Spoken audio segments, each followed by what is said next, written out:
Kita semua kayaknya pernah deh ngerasain ini. Sebuah rasa lelah yang aneh, yang nempel terus, bahkan setelah kita tidur semalaman suntuk. Kita seringnya buru-buru nyalain kerjaan, mikir, ini pasti burnout. Tapi pernah nggak sih kepikiran, gimana kalau akar dari rasa capek ini sebenarnya jauh lebih dalam? Bukan datang dari kantor, tapi dari cara kita ngejalanin hidup di dunia yang serba modern ini. Yuk kita coba pahami bareng-bareng, apa sih yang sebenarnya lagi terjadi sama diri kita.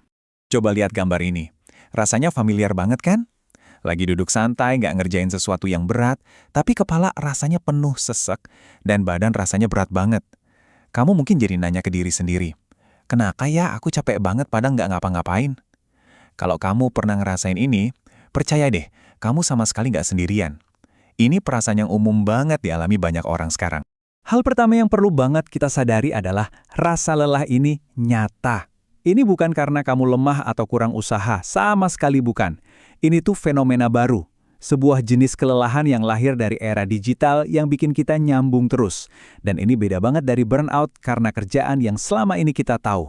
Nah, disinilah bedanya yang paling utama. Burnout yang biasa kita dengar itu kan biasanya karena stres di kantor, beban kerja kebanyakan, atau lingkungan yang nggak sehat. Tapi burnout digital ini akarnya ada di mana-mana. Datangnya dari koneksi internet yang nggak pernah putus, dari banjir informasi yang kita terima setiap detik. Jadi sebenarnya kita bukan capek sama kerjaan, tapi kita capek karena dituntut buat selalu aktif dan terhubung 24 jam. Oke, sekarang kita tahu ini bukan burnout biasa. Terus apa dong penyebabnya? Jawabannya ada di satu konsep kunci, beban informasi berlebih atau information overload. Tenang, ada penjelasan ilmiah yang sebenarnya simpel banget di baliknya, dan ngerti ini adalah langkah pertama yang penting banget supaya kita bisa ngerasa lebih baik. Kalau definisinya emang kedengaran formal ya, tapi gampangnya gini deh, bayangin otak kita itu kayak sebuah gelas. Kalau gelas itu diisi air terus-terusan, tanpa henti, tanpa jeda, akhirnya kan bakal tumpah. Nah, tumpahan itulah yang kita rasakan sebagai lelah, cemas, dan jadi susah fokus. Ini bukan soal kemampuan kita, tapi soal batasan alami otak manusia. Biar lebih kebayang, coba kita pakai analogi meja kerja. Anggap aja memori jangka pendek di otak kita itu sebuah meja. Mejanya kecil, cuma muat beberapa barang aja. Sekarang, bayangin setiap notifikasi, setiap email, setiap postingan yang kita lihat, itu selembar kertas baru yang dilempar ke atas meja itu. Terus-menerus, tanpa henti. Apa yang terjadi? Mejanya jadi super berantakan. Kita bingung mau mulai dari mana, dan akhirnya nggak ada yang beres. Frustrasi kan? Nah, persis kayak gitu yang dirasain otak kita setiap hari. Dan ini bukan cuma kiasan loh. Penelitian ilmiah nunjukin kalau kapasitas meja di otak kita itu emang terbatas banget. Cuma mampu nampung sekitar 5-9 hal dalam satu waktu. Cuma segitu. Sekarang, coba deh bayangin. Satu notif WhatsApp, satu email masuk, satu postingan Instagram, satu judul berita. Dalam hitungan detik aja, meja kita udah penuh sesat. Nah, ini mungkin kedengarannya kayak teori aja. Tapi apa dampaknya di kehidupan kita sehari-hari? Ternyata, ini bukan lagi sekedar perasaan gak nyaman. Ini udah jadi isu kesehatan yang nyata dan tercatat di berbagai negara. Coba kita lihat contoh yang mungkin kedengarannya agak ekstrim, tapi ini beneran terjadi. Di Jepang, para dokter nemuin fenomena baru yang mereka sebut demensia ponsel. Pasiennya itu anak-anak muda, usia 30-an, yang ngalamin gejala kayak gampang lupa dan susah konsentrasi. Gejala yang biasanya muncul di orang tua. Kenapa bisa? Karena otak mereka nggak pernah dikasih jeda buat istirahat dan memproses informasi. Data dari Korea Selatan ini juga ngasih gambaran yang jelas banget.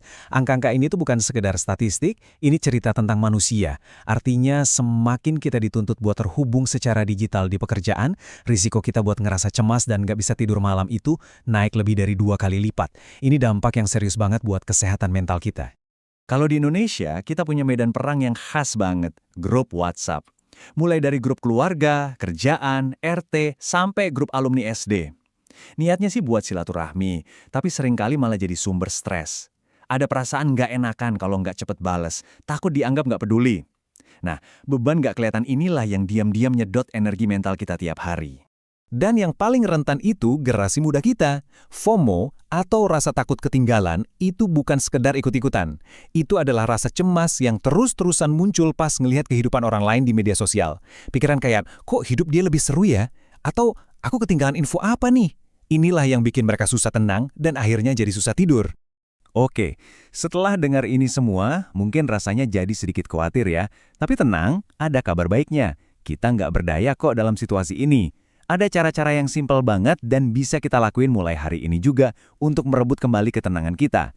Ini bukan tentang buang HP, tapi tentang belajar pakainya dengan lebih bijak. Kuncinya adalah mulai dari yang kecil. Pertama, coba deh lihat HP kamu. Dari puluhan aplikasi yang ada, mana sih yang benar-benar penting dan bermanfaat? Mungkin cuma beberapa kan? Fokus ke situ aja. Kedua, batasi sumber info. Daripada baca berita dari 10 portal, pilih satu atau dua yang paling kamu percaya. Dan yang paling penting, bikin batasan. Coba deh, 1 jam pertama setelah bangun tidur, jangan sentuh HP. Pakai waktu itu buat sekedar minum air, lihat keluar jendela, biarin pikiran kita tenang dulu sebelum memulai hari. Nah, ini dia salah satu obat alami yang paling ampuh dan gratis. Otak kita itu secara biologis bakal ngerasa lebih tenang pas ngelihat alam. Lihat hijaunya pohon atau birunya langit itu kayak ngistirahatin pikiran kita dari silaunya layar HP. Dan hebatnya, kalaupun kamu nggak bisa keluar rumah, penelitian ngebuktilin kalau nonton video pemandangan alam di YouTube aja punya efek menenangkan yang mirip. Gampang banget kan buat dicoba? Ini adalah beberapa alat bantu mental yang bisa kita pakai kapan aja. Saat ngerasa kewalahan sama tumpukan kerjaan, coba tarik napas sebentar, terus tanya ke diri sendiri. Dari semua ini, mana satu hal kecil yang bisa aku kerjain sekarang? Fokus ke satu hal itu aja. Terus, daripada scroll terus nyari informasi baru, coba luangin 5 menit buat ingat-ingat, kemarin aku belajar apa ya? Ini ngelatih otak kita buat nyimpen informasi, bukan cuma nerima tanpa henti. Jadi, dari semua obrolan kita ini, ada satu hal yang paling penting buat diingat. Rasa lelah yang kamu rasakan itu bukan salah kamu. Bukan karena kamu kurang tangguh. Ini adalah reaksi yang sangat wajar dari tubuh dan pikiran kita terhadap dunia yang bergerak terlalu cepat. Tantangan kita sekarang bukanlah nolak teknologi, tapi belajar buat hidup bareng teknologi dengan cara yang sehat. Pada akhirnya, inilah intinya.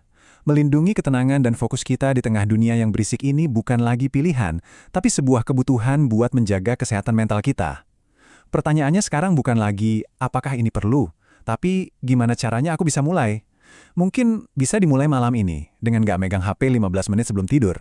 Sebuah langkah kecil untuk sebuah ketenangan yang sangat besar.